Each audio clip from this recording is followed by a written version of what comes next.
Oi, gente, boa noite, estão me vendo? Boa noite a todas, boa noite a todos. Tudo bem, Estopa? Gente, hoje o Léo ao quadrado não foi no horário normal do programa, como eu acabei de anunciar no Boa Noite. O Léo já tá bem, toma um remédio, tava com reação alérgica, mas agora tá tudo certo, certo, Léo? Tá melhorando, Gisele. Como é que estão as coisas por aí? Eu não sei se é reação alérgica ou se é reação de repugnância, tudo isso que está acontecendo. Deve Diz que o ser corpo também. vai somatizando, né, coisas ruins. Cara, você ainda está em Minas, né? Aqui em São Paulo, onde a gente tem as 4 estações do ano no mesmo dia, as pessoas ficam sempre assim, tomando medicamentos e tal. Eu até recentemente fiquei 20 dias com uma reação alérgica absurda, tomei antibiótico, uma coisa maluca, não sarava nunca, mas agora eu tô bem, enfim, melhoras para você, mas está com uma cara boa. Acho que vai melhorar em breve. Obrigado, Gisele. Olha, sabe que eu vou fazer um parênteses, que é um parênteses que tem tudo a ver com esse governo que está entrando no poder agora e as pessoas às vezes não conseguem perceber as coisas. Quando eu estava morando em São Paulo, eu passava mal de 15 em 15 dias. Quem acompanha o programa há mais tempo lembra que eu chegava tossindo, tossindo, tossindo. E coincidentemente, após ir em São Paulo e ficar por 2 dias em São Paulo, eu voltei passando mal. Isso chama a atenção da importância da proteção do meio ambiente. As pessoas acham que é só começar a destruir o meio ambiente, porque assim a gente vai produzir mais. As pessoas acham que. E isso está na cabeça da sociedade hoje, tá? As pessoas acham que não existe mudança climática, as pessoas acham que todo papo relacionado à proteção ambiental é só encheção de saco para poder perturbar os empresários, mas não é não. O que adianta você morar num país que produz muito, mas ele te coloca doente de 15 em 15 dias, você tem que ficar tomando antialérgico. Eu tenho minhas desconfianças de que foi exatamente eu ter ido em São Paulo, de repente meu organismo não está tão forte assim, a minha imunidade está baixa e eu desenvolvi mais uma vez essa crise alérgica. É uma reflexão para as pessoas que muitas vezes o brasileiro na cidade grande está adoecendo por causa de reação alérgica à poluição. No entanto, a gente tem hoje um presidente que não considera a existência do aquecimento global, que é a favor da poluição dos rios através da liberação dos agrotóxicos, que é a favor de acabar com nossas florestas. São coisas estranhas, mas se o brasileiro prestar atenção, isso pode repercutir na vida de todo mundo. Ninguém está livre disso, não. Eu estou muito distante lá daquela floresta que vai ser destruída, mas isso acaba chegando a gente aqui dentro da cidade. Léo, pior que tem tudo a ver mesmo com o que você falou, né? A gente acha que está longe essa coisa de preservar o meio ambiente. O meio ambiente é importante para todo mundo, né? Uma vez eu tomei uma invertida da Sônia Guajajara durante uma entrevista com ela aqui na TV 247, que eu falei assim, o meio ambiente é a natureza, na verdade, né? É algo muito importante, né, para os índios. Ela falou, para todos os seres humanos, né? Por que para os índios? Então, assim, a gente vive numa cidade gigante, né? Eu, no caso, que tem muito prédio, é muito cinza, tem muito asfalto, e a gente esquece quão é importante a gente preservar o meio ambiente e preservar hábitos que são mais saudáveis, né? Repudiar comportamentos, hábitos ali que prejudicam demais, né?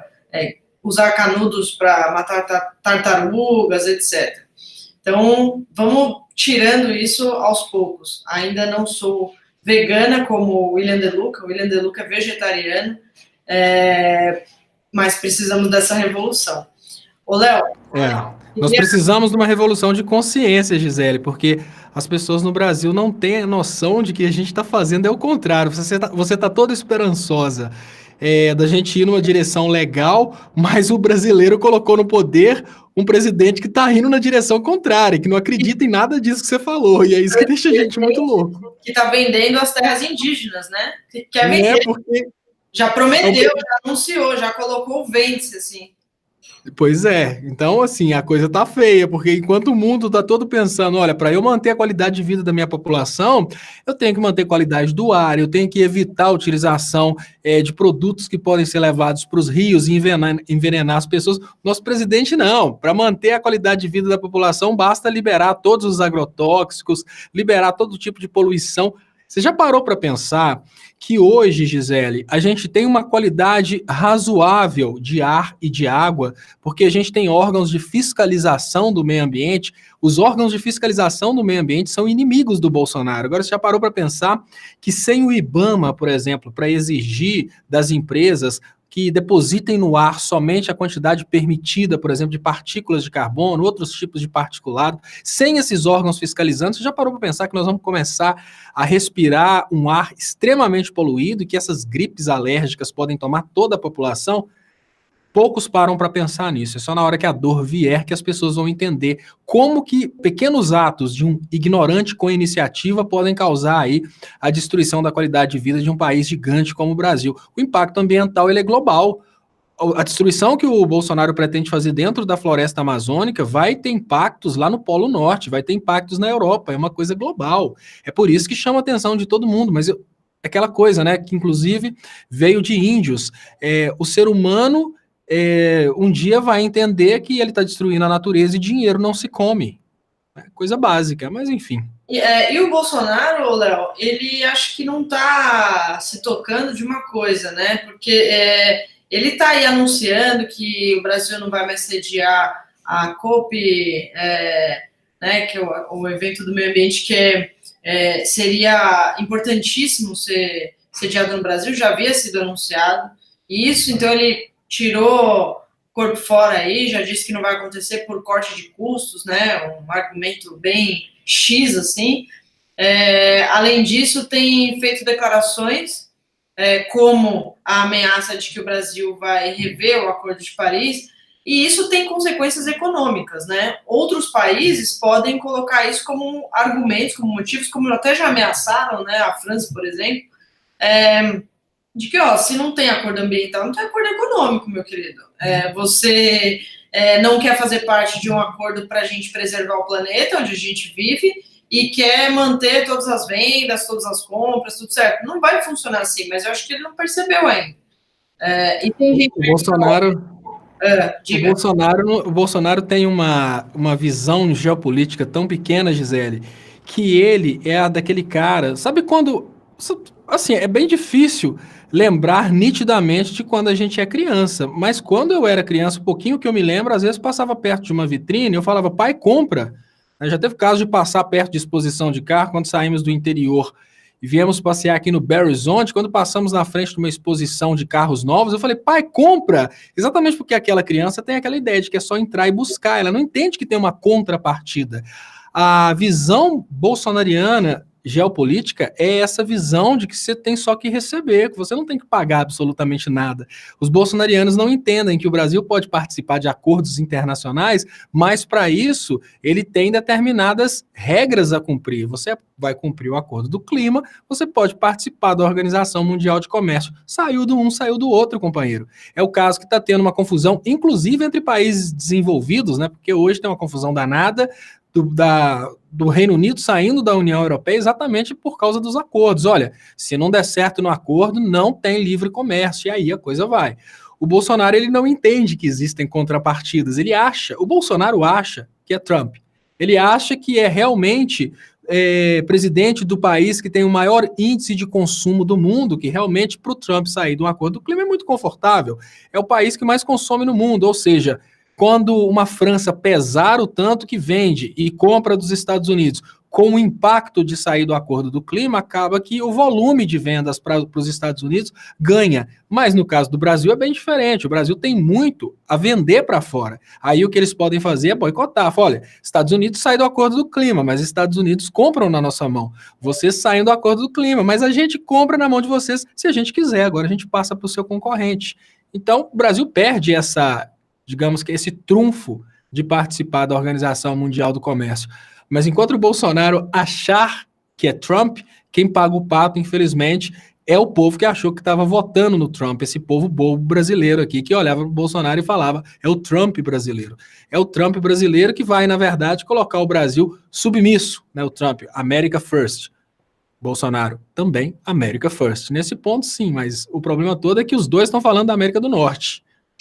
E o Trump já abandonou o Bolsonaro aí na cerimônia de posse, né? Já não vai nem ver. Mas a gente enveredou por esse tema aí por conta da sua gripe.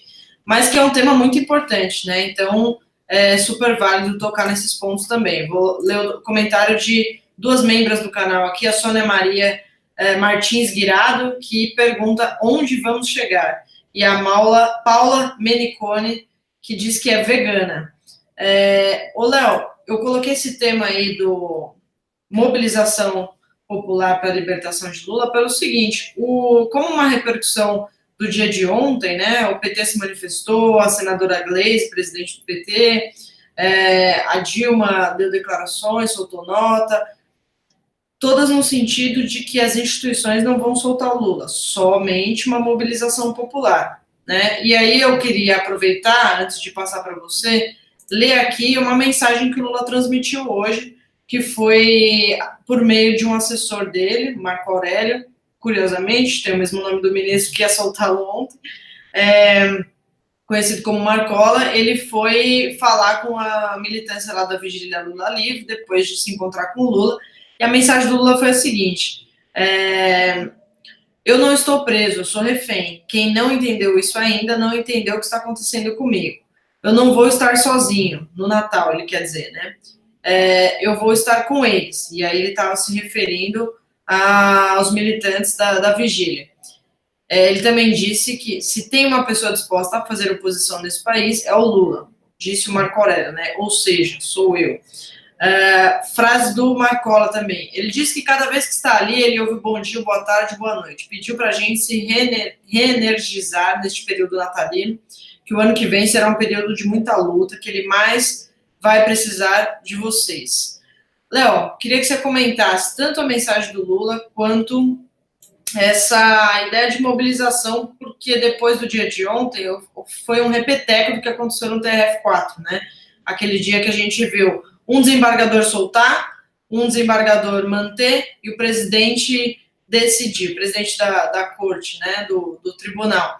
Ontem foi a mesma coisa e nos 2 dias teve também a decisão de um juiz que não acatou. No caso do TRF4 foi a PF que não cumpriu a decisão, ficou ali aguardando uma ordem do Moro, e essa ordem obviamente foi para não soltar. Teve até telefonema envolvido. Então ontem a mesma coisa, a juíza Carolina Lebos fez algo que estava fora ali dos trâmites jurídicos, né? Não tinha que consultar o MPF e ela fez isso. Como é que você vê essa linha adotada pelo PT, pelo próprio Lula, enfim, todas as lideranças aí, como a Dilma também, de que as instituições não vão mais soltar o Lula? O Lula antes, nas primeiras cartas, falava muito em confiar nas instituições e na justiça. O discurso está mudando, né? Sim, olha, Gisele, eu acho que foi um erro muito grande do Lula, do PT e da esquerda confiar na justiça. A gente tem que lembrar que o Lula foi preso durante um golpe de Estado. Durante um golpe de Estado, eles remodelaram a visão a respeito da prisão em segunda instância com o objetivo de prender o Lula. De onde que essas pessoas da esquerda tiraram a ilusão de uma possibilidade de soltura do Lula dentro das instituições? Eu pergunto isso porque é uma coisa que não faz muito sentido. Você imaginar que o mesmo STF que mudou a interpretação da Constituição para conseguir tirar o Lula das eleições seria o STF que ia libertar o Lula. Não faz sentido, gente. Uma coisa que está muito clara, desde o início, a Operação Lava Jato é uma coisa com objetivo político. Será que o Lula não percebeu isso? Eu não sei o que o Lula estava fazendo, lutando para essa ideia aí de que as instituições funcionariam. Eu acho que foi um erro do PT, da esquerda e do Lula. Foram 2 erros. O primeiro, foi confiar nas instituições depois de um golpe de Estado. Isso é uma coisa incabível. Seria o mesmo que imaginar que uma pessoa entrou na sua casa, te roubou e saiu correndo, você não vai procurar a polícia, porque você imagina que aquela pessoa vai voltar de bom grado e vai te devolver o que ela roubou. Não faz sentido, gente. O Lula, ele deveria ter, na hora que ele percebeu que ele estava sendo perseguido, que ele não estava tendo direito de resposta, ele deveria ter percebido que, olha, é um golpe de Estado. Se eu pegar a história mundial, toda vez que aconteceu isso, o final foi a prisão de todos os inimigos políticos, diferente de ter crime ou não. É ali que o Lula tinha que ter começado a trabalhar. O Lula tinha que ter deixado muita coisa gravada para ser usada nesse momento. O Lula subestimou o tamanho do golpe. O Lula subestimou o tamanho do inimigo, porque hoje as pessoas perguntam, mas espera aí, o Toffoli não era do PT? As pessoas ficam fazendo essas críticas? Não. Nós estamos lidando com inimigos realmente poderosos. Nós temos um STF que obedece tudo bem às instituições militares. E as instituições militares estão obedecendo quem? O grande detalhe é o seguinte: STF não produz riqueza, instituições militares não produzem riqueza, quem produz riqueza é o povo. É com o povo que a gente precisa conversar no sentido de resolver o problema. O Lula demorou, o PT demorou e a esquerda demorou. Com essa demora, a gente teve um processo de degradação da esquerda que foi uma separação. Hoje a gente tem uma esquerda Ciro Gomes, a gente tem uma esquerda anti-PT, a gente tem uma esquerda Lula, mas não PT, e a gente tem a esquerda PT mais Lula, e a gente tem uma esquerda PT sem Lula. Ou seja, não existe uma esquerda, existem várias esquerdas. O que a gente espera que vai acontecer nesse clamor do Lula? Dessas várias esquerdas, pequenas proporções vão aderir a esse movimento. Eu acho que o primeiro passo no sentido de resolver o problema no Brasil é a esquerda admitir que Lula é o gigante da esquerda e que não vai surgir outra liderança. Isso é o mais importante. Ah, não, mas agora está surgindo Boulos, está surgindo Haddad, está surgindo a Manuela, são grandes lideranças? São, mas Lula é gigante e se tem alguém que consegue resolver o problema é só ele. O erro da esquerda foi não ter entendido isso. A esquerda ficou tentando achar substitutos para o Lula, a esquerda ficou tentando achar representantes limpinhos que não tinham sido denunciados pela Rede Globo e a esquerda perdeu por isso. O que eu acho nesse momento? O clamor do Lula é importante, né? Ele deixou claro que não existem esperanças mais nas instituições. O que eu acho que seria agora o próximo passo necessário, condição necessária para a gente conseguir, eu nem digo ganhar essa guerra, mas pelo menos voltar a respirar e voltar a participar dessa guerra. A esquerda ser humilde e admitir que só é possível lutar contra esse inimigo gigante com união. Enquanto a gente tiver esquerda caviar, esquerda radical, esquerda anti-Lula, esquerda pró-Lula, esquerda PT, esquerda anti-PT, esquerda de centro que está surgindo agora querendo negar o PT, enquanto a gente tiver esse monte de facções de esquerda pelejando e lutando por protagonismo, a gente não vai ter, obviamente, condições de lutar. E o outro ponto, assim como a esquerda precisa entender que a esquerda precisa do Lula, porque a única figura que consegue colocar a esquerda em pé novamente é o Lula, não adianta, ninguém mais dentro do Brasil tem a autoridade do Lula, é preciso que o Lula admita também que ele precisa das bases e que ele faça hoje uma conexão com essas bases. O PT, em especial, que tem um alcance muito grande, precisa abrir mão do monopólio e precisa divulgar os comunicadores. Quando eu falo comunicadores, obviamente, quando a gente pensa no Brasil 247, é uma comunicação gigante já, mas tem muitos jovens hoje que estão sendo perdidos pela esquerda porque não estão sendo apoiados, porque não estão sendo divulgados. E do outro lado acontece o contrário. Eventos, Gisele, que foram neutralizados de última hora, que foi uma coisa que mostra muito clara a persistência do PT sobre a antiga escola de comunicação. Por exemplo, o PT de última hora conseguiu o apoio de grandes nomes. Olha, o PT conseguiu o apoio de nomes que possuíam dezenas de milhões de seguidores nas redes sociais, mas com o uso de dezenas de milhares de comunicadores com alcance razoável, o Bolsonaro conseguiu neutralizar tudo. Para você ter uma ideia, o apoio do Felipe Neto e da Kéfera, que são apoios gigantescos, foram neutralizados com o argumento de que eles estariam querendo o Bolsonaro fora, porque senão o dólar ia cair. O que mostra? O que acontece? Isso deixa bem claro que o PT precisa entender que o que fez o PT gigante foi considerar a importância das bases. Se ele não volta para essas bases e não fortalece essas bases, ele ainda vai continuar muito fraco, vai continuar tomando muita pancada. Qualquer trabalho isolado no sentido de tentar proteger o Lula vai ser rebatido, primeiro, pelo topo da pirâmide da imbecilização, que tá lá a Rede Globo, o MBL, essas coisas com maior alcance, e aí uma chuva de comunicadores liberaloides que vão sempre trazer contra-argumentos para destruir o PT. Hoje a gente tem aí vários juristas de Facebook criticando o Marco Aurélio e batendo palmas para o Toffoli. Você acha mesmo que os ministros vão continuar dando a cara para bater, sendo que o próprio PT não cria condições para explicar O porquê o Marco Aurélio estaria certo? Por que o empurra da segunda instância tem a intenção só de manter o Lula preso? O porquê não se sustenta o argumento de que 169 mil pessoas criminosos seriam libertos? Né? Então, se a gente não tem condição de espalhar esse comunicado, que nós estamos em bolhas, parte da culpa disso é do próprio PT, que não ajuda essas bolhas crescerem. Então, eles precisam abrir mão do monopólio, de monopolizar seguidores, e precisam abrir os olhos para crescer a comunicação de esquerda, criar uma grande rede de esquerda, que não adianta. Somente eles, hoje é praticamente impossível. Ô, Léo, a Fernanda está te dando uma sugestão aqui de conversar diretamente com algum representante do PT, por exemplo, a Gleisi Hoffmann. E eu vou ler aqui alguns outros comentários antes de você falar sobre isso.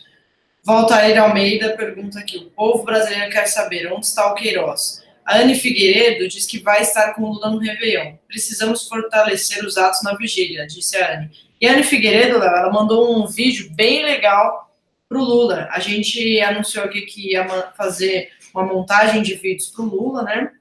E a gente editou esse vídeo com os vídeos que a gente recebeu.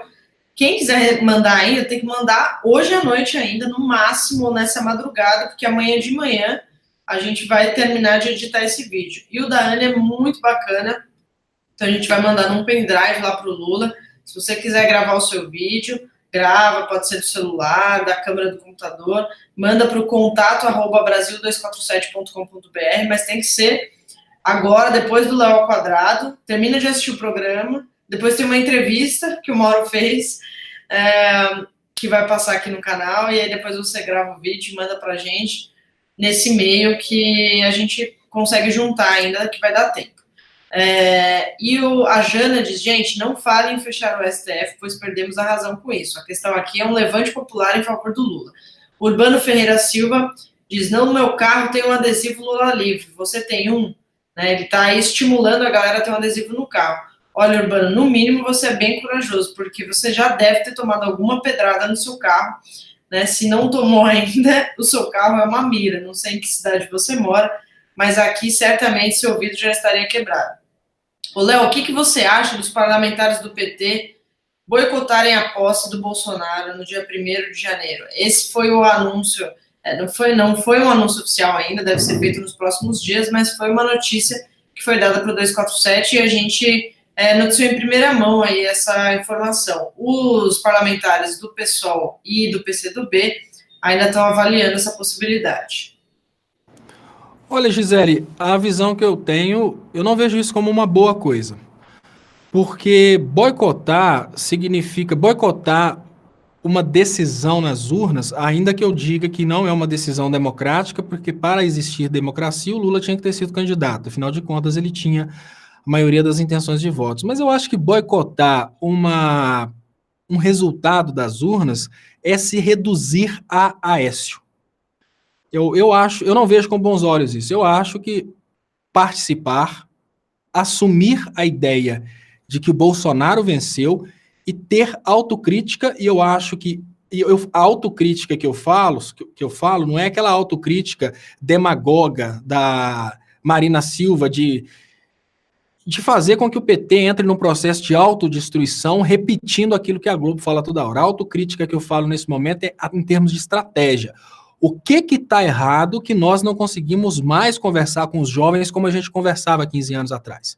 Essa autocrítica é importante, porque há 15 anos atrás eu lembro de amigos que brigavam por causa do PT, que amavam o PT, pessoas que amavam a ideologia base, fazendo campanha para o PT, não tinha internet, não tinha nada disso. Eu lembro desse momento. O que mudou? Essa autocrítica que eles precisam fazer. Não é boicotando o cara que venceu que eles vão conseguir fazer essa autocrítica, é prestando atenção no que o cara que venceu fez. Esquece o fake news. O PT não precisa do fake news para governar e nem para chegar ao poder. Aí que tá, ele precisa arrumar uma forma de levar a verdade às pessoas. O Bolsonaro conseguiu levar o fake news porque ele não tem verdade para oferecer. O PT tem todo um histórico de governo que ele poderia ter oferecido para as pessoas. Ele só não conseguiu levar. É essa autocrítica que ele tem que fazer. Por que hoje a gente não consegue mais conquistar a juventude, conquistar as massas como a gente conquistava antes? Onde estamos errando? Será que nós esquecemos que a máquina de escrever foi substituída pelo computador? Será que não é hora de encostar aquela máquina de escrever e começar a usar um computador, eu acho que é isso. Essa coisa de boicotar, para mim, não é uma atitude legal. Por mais que seja uma resposta contra uma eleição fraudada, como o PT, olha, e nesse ponto eu falo, o PT só teria direito de fazer isso se o PT tivesse escutado o Rui.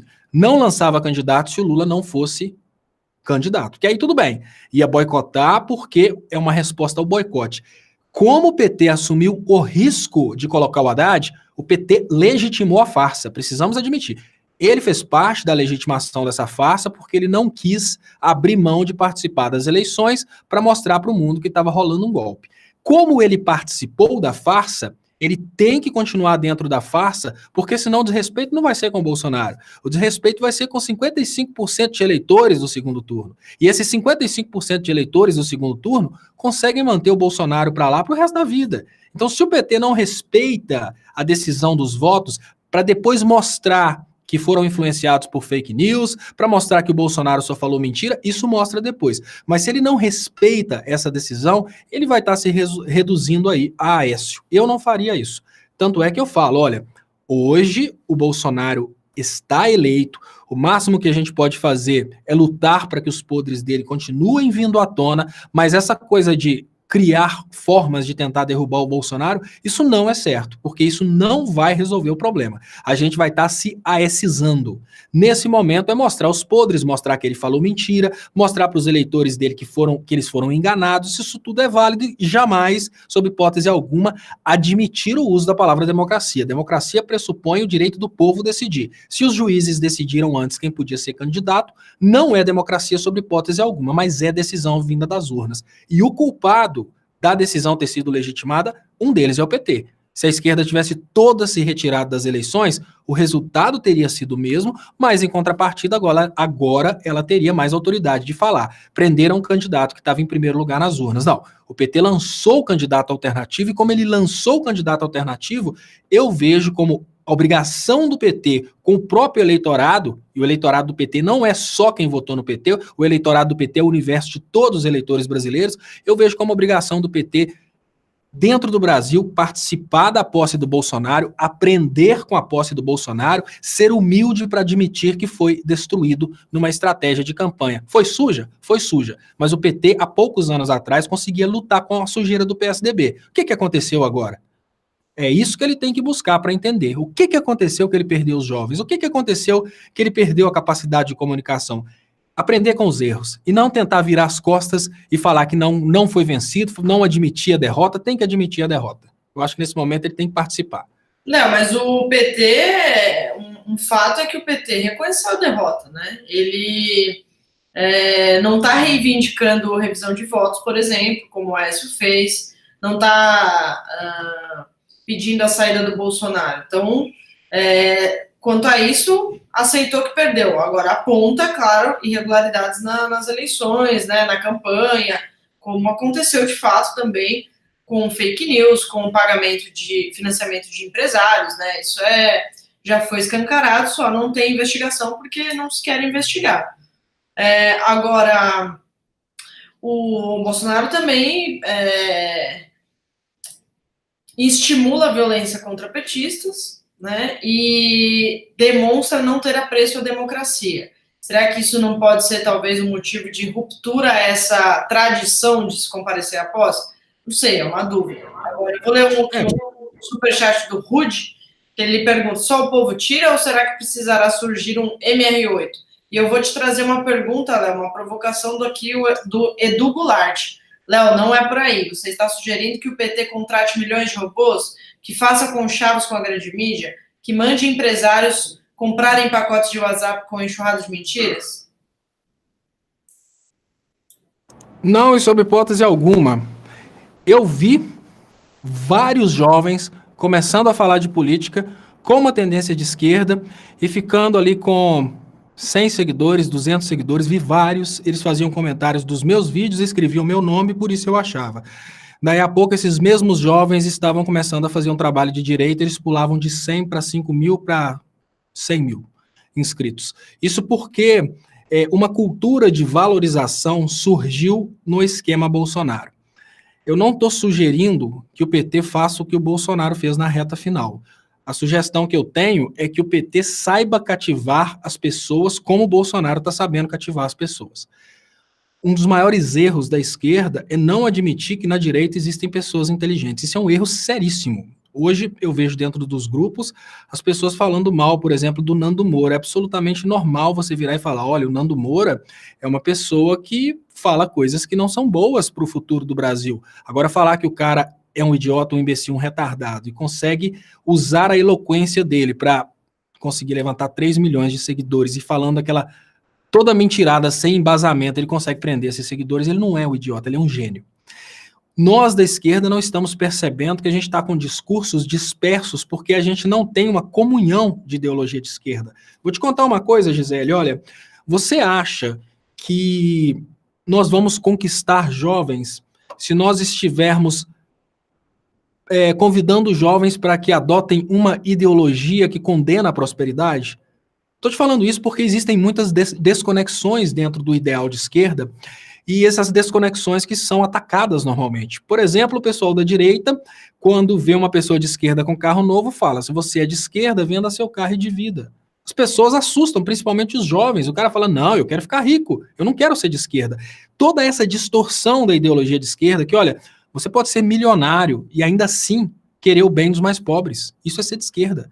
Sabe, falta uma conexão ideológica e essa conexão ideológica ela tem que sair simplesmente da petição de votos, porque hoje grandes líderes de esquerda não estão sabendo falar o que é o ideal de esquerda e eles estão deixando muita coisa errada na cabeça das pessoas. Nós temos jovens fugindo da esquerda porque eles acham que esquerda significa compartilhar o pão e o brasileiro não está preparado para isso. A esquerda significa você abrir mão de um futuro com dinheiro. Por que a gente não tem os políticos de esquerda comunicando diretamente com o povo, assim como os de direita fazem? O Bolsonaro, ele chega sem conhecer absolutamente nada de nada, ele dá uma aula de economia de escola austríaca que consegue conquistar vários jovens. Quando que a gente vê um político de esquerda falando, gente, olha, tudo bem, a gente precisa ter uma certa liberdade econômica, mas a gente também não pode deixar os mais pobres morrerem de fome, porque senão eles param de consumir. Isso está faltando na esquerda. Está faltando políticos que incentivem, que ensinem isso, incentivem. O Requião começou a fazer isso. Agora, a gente precisa ter semancol. Até quando a gente vai ficar se iludindo achando que a gente vai conseguir heróis dentro do povo para aderirem à esquerda simplesmente por amor à esquerda? Não, gente. Os jovens são conquistados por ideais que garantam para esses próprios jovens um futuro promissor. Enquanto a direita está oferecendo prosperidade, a esquerda está oferecendo obrigação. Enquanto a direita abre os braços e recebe esses jovens, a esquerda recebe os novos comunicadores com pancadas. Ontem eu fiz um comentário a respeito da Kéfera.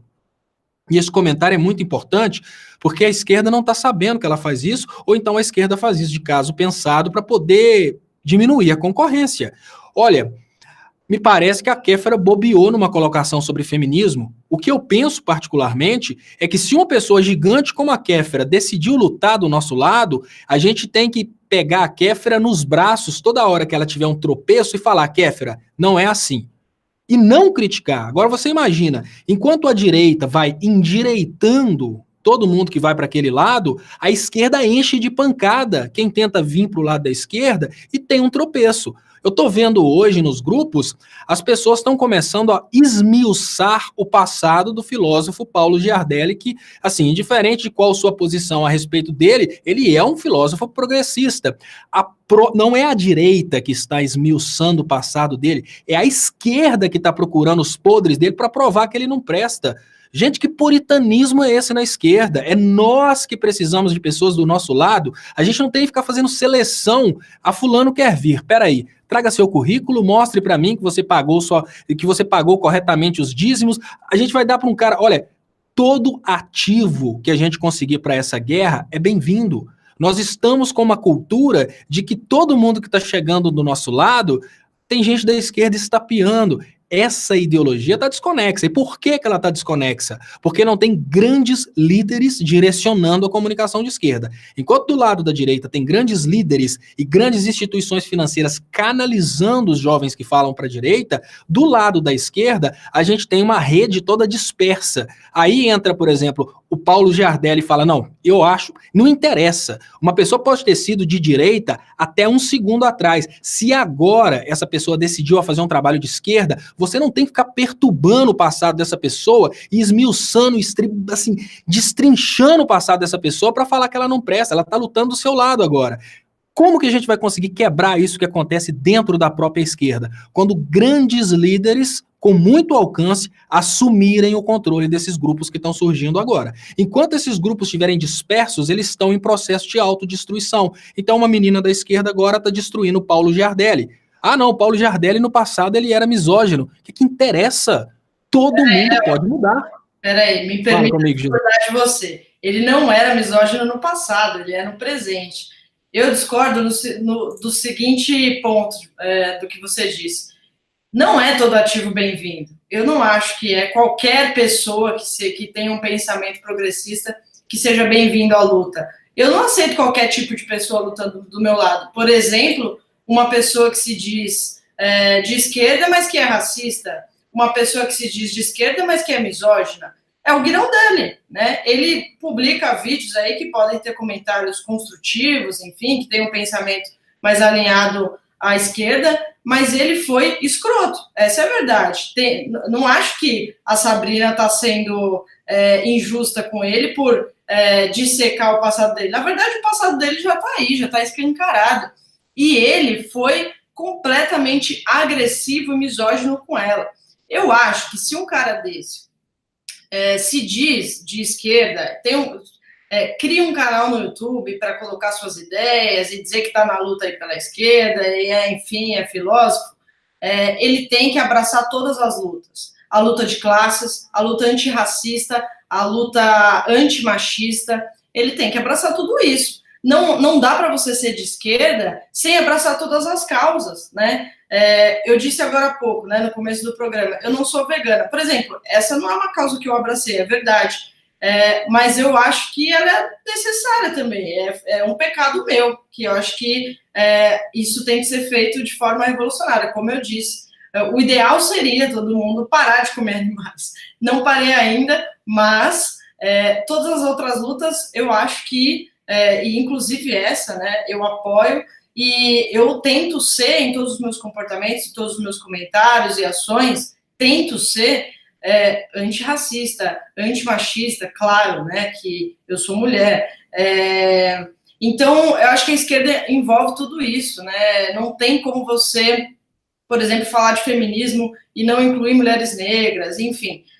E eu acho que essa história do Ghirardelli demonstra claramente isso. Assim. Então, eu acho que eu discordo de você nesse ponto de que a gente tem que aceitar qualquer pessoa do nosso lado, mesmo que seja machista, seja racista, porque o cara se disse de esquerda. Não, eu não quero um cara que, em alguns comportamentos, ele é de esquerda, em outros não. Ele está aderindo ao sistema, está aderindo ao patriarcado, ao sistema estrutural aí que exclui negros, e para ele tudo bem, porque aquilo não afeta os privilégios dele, né?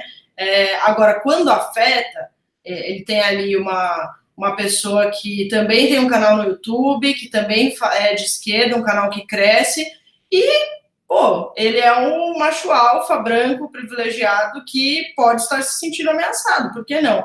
Acho que quando ameaça os seus privilégios, é que aí que você vê se a pessoa realmente está na luta, porque ela tem que ceder poder. E eu acho que não dá para a gente aceitar qualquer pessoa, Léo. Tem muito machismo na esquerda, ele tem que ser combatido, tem muito racismo na esquerda, tem que ser combatido.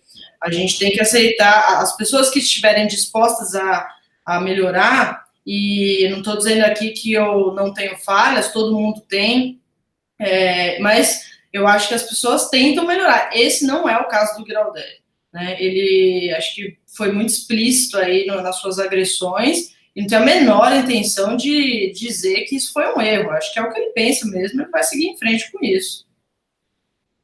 Olha, Gisele, na questão de você não ser vegana, enquanto você falava, eu já encaminhei um pedido de desculpas para o Sérgio Moro, assim você fica liberada perante a lei dos homens, e mandei para Damares também para resolver o seu problema junto a Deus. Então eu imagino que você não precisa ficar triste pela questão de você não ser vegana, não, porque tanto o Sérgio Moro adora perdoar a partir de pedidos de desculpas, e a Damares, na próxima vez que ela for no pé de goiaba, ela entrega o seu pedido de desculpas diretamente para Jesus. Mas eu entendo o seu ponto de vista, eu acho que o perfeito seria se a gente conseguisse criar um exército de pessoas extremamente alinhadas ideologicamente, mas no momento o que a gente precisa entender é que a gente precisa debater as ideias e conseguir chegar no consenso mais consensual possível. E é bem difícil, o debate das ideias é bem difícil, mas eu não conheço ele, você falou que ele é isso tudo, eu fiquei até assustado. Fiquei muito assustado aqui, mas eu não acho... Conheça ele, cara, conheça ele, só meu conselho para você. O que eu não acho interessante é o seguinte... nós não estamos sabendo cultivar os novos comunicadores, nós não estamos sabendo convidar os jovens para a esquerda, porque o liberalismo, vamos pensar não em esquerda e direita, mas vamos pensar no estado mínimo e no estado de bem-estar social. O estado mínimo como sendo esse estado que não investe em saúde, não investe em educação, dá liberdade econômica total para as pessoas, e no estado de bem-estar social, que é isso que a gente luta, né, que é o que é empregado, por exemplo, na Inglaterra, que a gente acaba investindo na nossa própria população através da educação, através da saúde. Quando você vai para o campo liberal, eles convidam os jovens da seguinte maneira: venha para o campo liberal, você vai ser rico no futuro, porque você trabalha, você tem mérito. Quando você imagina o campo social, do estado bem-estar social, é um campo que tem culturalmente condenado o crescimento. Então, uma pessoa que tem aquele anseio de se promover, de crescer na vida, ela pensa, eu não posso estar desse lado, porque esse lado aqui prega uma certa distância do poder aquisitivo, e assim você não vai conquistar os jovens. Hoje, eu estava refletindo com um amigo sobre os dois lados de uma mesma moeda, ou as duas moedas de lados diferentes. Ele estava comentando comigo, olha, Léo, me parece que é o Mamãe Falei, ele ganhou no Apoia-se 38 mil reais, me parece que é transparente, o pessoal vai mandando dinheiro para ele no Apoia-se, ele vai ganhando esse dinheiro aí, e o povo vai sabendo quanto é. A diferença é que dentro da direita existe uma luta para dar o máximo de dinheiro possível para o Mamãe Falei, e a direita toda comemora, porque olha para aquele cara e fala, aquele é o cara que eu quero ser no futuro. Então, quanto mais aquele cara ganhar, mais eu tenho esperança que eu vou conseguir isso também. É por isso que os pastores estão ficando cada vez mais milionários, porque eles recebem os fiéis na igreja se espelhando neles. Olha, esse pastor tem um jatinho, a minha fé é do tamanho da fé desse pastor, eu vou ter um jatinho. A esquerda é diferente, eu te falei que eu ia te contar duas moedas de dois casos ou do mesmo caso. Eu comecei uma campanha para montar um computador novo para eu trabalho até hoje com o mesmo computador que eu trouxe da Inglaterra, veio um relâmpago, baqueou ainda mais meu computador, e parece estranho, mas foi dentro do grupo do PT que começou uma insurgência contra a minha campanha.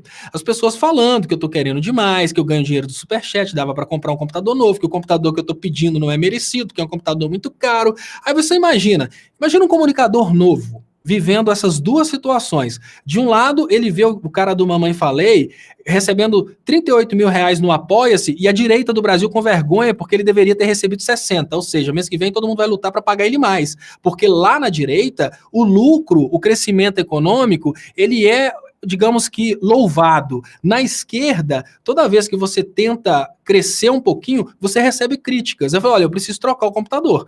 É lógico que eu recebo um dinheiro mensal, mas eu tenho despesas. Aí, o próprio clube do Estopa que eles criaram começou uma campanha para trocar meu computador, e dentro do grupo do PT começou uma crítica contra essa campanha. Imagine um jovem que está construindo a personalidade nesse momento. Imagine que esse jovem que está construindo a personalidade está vivendo esses dois mundos.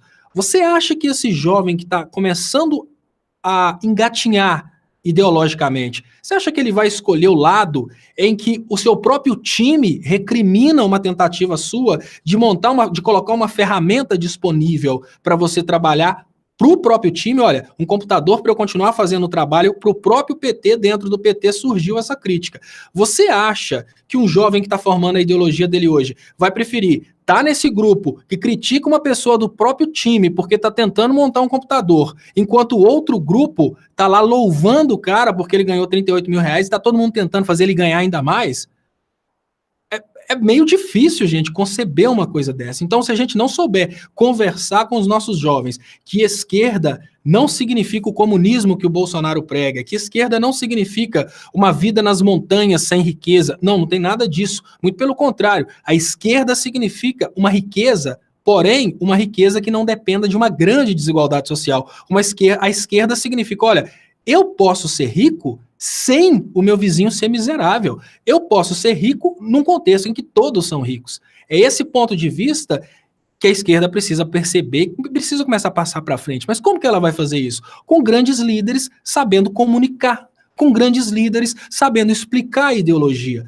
Não adianta só grandes líderes falando do erro do judiciário. Grandes líderes precisam conquistar a sociedade e espalhar a ideologia de esquerda para que a ideologia de esquerda volte a ser amada, porque assim ela volta a crescer. Se isso não acontecer, a gente vai ter simplesmente muitos políticos de esquerda fazendo suas campanhas isoladas. Então, para resolver o grande problema hoje, o primeiro passo é a união. Se a gente não tiver união ideológica, união de pessoas, união de líderes, dificilmente a gente vai conseguir vencer o outro grupo que está totalmente unido nesse sentido. São pequenos exércitos lutando contra um grande exército. Sim, a gente precisa conversar com os jovens na base, né, nas periferias, nos interiores, falar que a ameaça de comunismo não existe, né? Lembrar esses jovens que, não, o PT nunca foi comunista, o capitalismo nunca esteve tão em voga, né?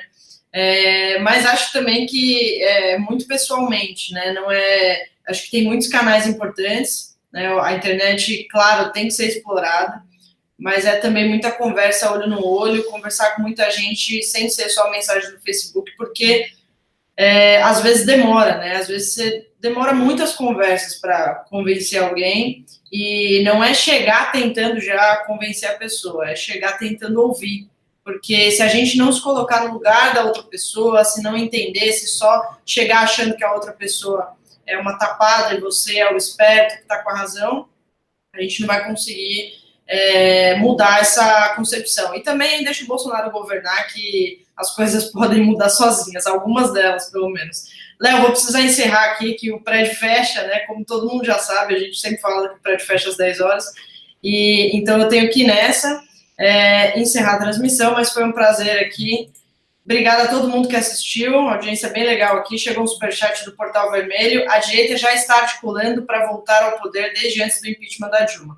Esse Olavo de Carvalho vem contaminando a mente das pessoas há anos. Desconstruir isso vai dar um certo trabalho. Léo, vou nessa então. Obrigada. Tchau, Gisele. Boa noite, pessoal. Tchau, gente. Falou.